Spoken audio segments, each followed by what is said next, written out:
ድንግል ማርያም የፋሲካን በዓል ማክበርን ስታስብ የልጇን መያዝ ሰማች። ልጇ መከራ ወደሚቀበልበት አይሁድ ግፍ ወደሚፈጽሙበት ወደ ኢየሩሳሌም እንዲወስዷት ከሐዋርያት አንዱን ፈለገች። አይሁድን ስለፈሩ ሁሉም ጥለዋት ሸሽተዋል። ከጴጥሮስ ጋር ለመሄድ ጴጥሮስን ፈለገች። እሱስ የካህናት አለቆችን ስለፈራ ልጅሽን አላውቀውም ብሎ ሸሽቶ ተደብቋል አሏት። ዳግመኛ ስለ ወንድሙ ስለ ያዕቆብ ጠየቀች። እሱም ሲይዙት ልብሱን ጥሎ ሸሽቷል አሏት። እንድርያስን ፈለገች። እሱስ ከልጅሽ ጋር ወደ ከተማ አልመጣም አሏት። ቶማስም እንዲሁ ሸሽቷል። በርተሎሜዎስን ጠየቀች። ከሁሉ አስቀድሞ ሸሽቷል አሏት። ፊልጶስን ጠየቀች። እሱስ አንድ ጊዜም አልታየም አሏት። ማቴዎስን ጠየቀች። እሱማ ግብር ተቀባይ ስለነበር ከሁሉ ይልቅ ፈርቶ ተሸሽጓል አሏት። ሁሉንም አንድ በአንድ ጠየቀች። ከእርሱ ጋር ወደ ቀራንዮ ከሄደ ከዮሐንስ በቀር አንድም አላገኘችም።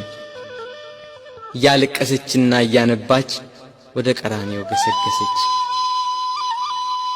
ሁሉም ፈርተው ተሸሽገዋል።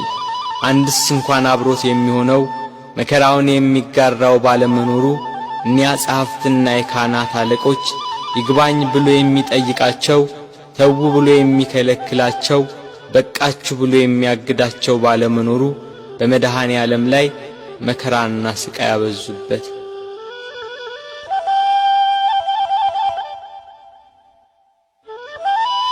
ጲላጦስ እንደ ሕጋቸው ሞት እንዲፈርድበት አደባባይ አቆሙት።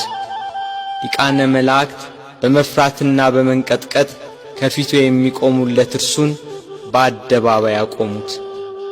የጌታችን የኢየሱስ ክርስቶስ እናት እመቤታችን ቅድስት ድንግል ማርያም ከእህቷ ከቀሎጵያ ልጅ ከማርያምና ከመግደላዊት ማርያም ጋር ከመስቀሉ አጠገብ ቆማ ሆድን በሚያቃጥል አንጀትን በሚቆራርጥ በጽኑ ሐዘን ታለቅስ ታነባ ነበር።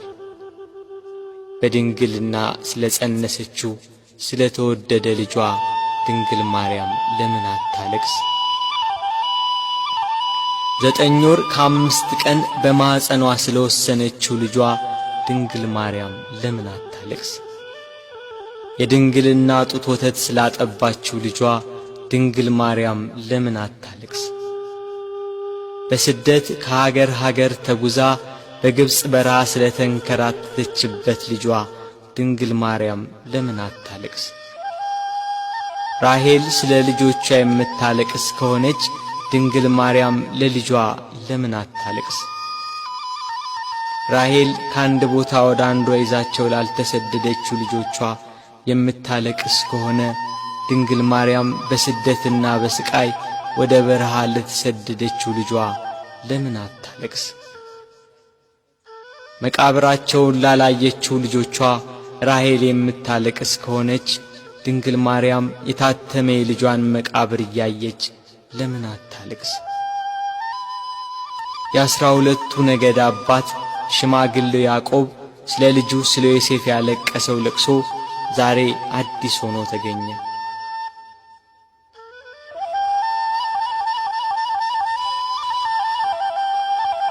ያዕቆብ ልጁ ዮሴፍን ወንድሞቹ ሲያስሩት አላየም። ድንግል ማርያም ግን ልጇ በመስቀል ላይ ተቸንክሮ አይተዋለች። ያዕቆብ ዮሴፍን ወንድሞቹ ከጉድጓድ ሲጥሉት አላየም። ድንግል ማርያም ግን በአይሁድ አደባባይ ልጇን ተሰቅሎ አይተዋለች። ያዕቆብ ዮሴፍን ልብሱን ገፈው ሲሸጡት አላየም። ድንግል ግን ይሁዳን ለ30 ብር ሸጠው አይታለች። ያዕቆብ በልጁ ደም ሳይሆን የበግ ደም አይቶን ያለቀሰ። መለኮት የተዋሃደው የክርስቶስ ደም ግን ድንግል በምታለቅስበት ጭንጫ ላይ ፈሰሰ። ስለዚህ አለቀሰች። ስለ ተወደደ ልጇ ለምን አታለቅስ?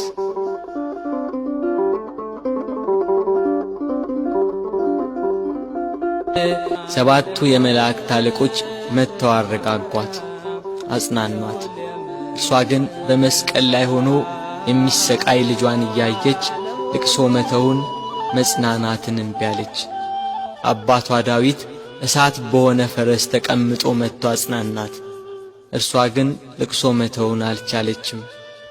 ከወለደችው ጀምሮ ልጄ እያለች በስጋት የኖረች እናት ያሁኑ የልጇ ነገር ግን የመረረ ሆነባት። ልጇን ፊት ለፊት በመስቀል ላይ እያየች እንዴት ብላ ትታገስ? ምንስ ብላ ትጽናና?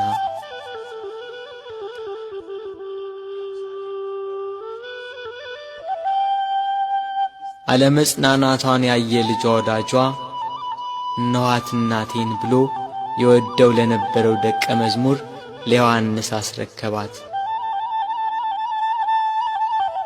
የደሙን መፍሰስ የጎኑን መወጋት የልጇን ሞት ባየች ጊዜ ከሐዘን ብዛት እንዳትሞት ለሚወደው ደቀ መዝሙር ለዮሐንስም ከሐዘን የምታረጋጋ የመዳን ተስፋ የሆነች እናት በመስቀሉ ስር በመገኘቱ እነኋት እናትህ ብሎ የእርሱን እናት ሰጠው። በቀራንዮ ለሚገኙ ሕማምና ሞቱን ለሚዘክሩ ሁላ በዮሐንስ አማካኝነት እናት ተሰጠች።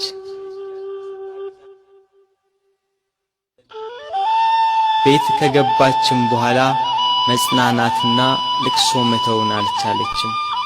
እስከ 3 ቀን ድረስም እህል ውሃ አልቀመሰችም።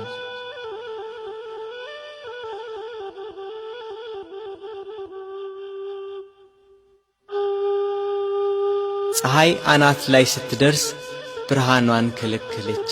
በቀትር ፀሐይ በሚጠነክርበት ሰዓት ኢየሩሳሌምን ጨለማ ወረሳት። ጨረቃም አምላክን በመስቀል ላይ በማየቷ ደም ለበሰች። ከዋክብት ረገፉ። ክርስቶስ በመስቀል ሳለ ትንቢቱ ሁሉ እንደተፈጸመ ባየ ጊዜ ተፈጸመ አለ። ነፍሱን ከሥጋው ለየ። አምላክ በሥጋው ሞተ። በነፍሱ የሞተውን አዳምን ለማዳን ክርስቶስ በሥጋው ሞተ።